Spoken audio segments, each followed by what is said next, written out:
بسم اللہ الرحمن الرحیم۔ کیا صحیح کیا غلط از افادات حضرت مولانا مفتی اسامہ صاحب ننگرولوی دامت برکاتہم العالیہ، استاذ حدیث و تفسیر جامعہ اسلامیہ تعلیم الدین ڈابل۔ آواز و پیشکش محمد شہزاد جامعی، سلسلہ نمبر 134، کتاب الصوم یعنی روزے کا بیان۔ مسئلہ نمبر 400، غلط مسئلہ، فجر کی اذان تک کھانے پینے میں مضائقہ نہیں۔ صحیح مسئلہ، اذان تو سحری کا وقت ختم ہونے کے بعد ہوتی ہے، بس جو شخص جہالت کی وجہ سے اذان تک کھاتا پیتا رہا اس کا روزہ صحیح نہ ہوگا، مگر فقط قضا لازم ہوں گی، کفارہ نہیں۔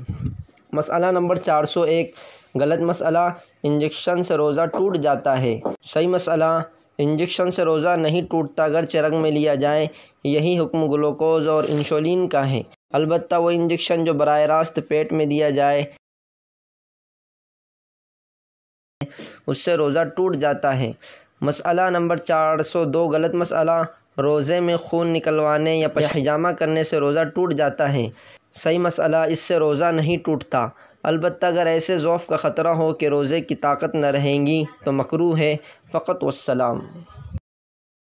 ایک چھوٹا سا پودا تھا تو جامعہ، جو اخلاص سے اب تناور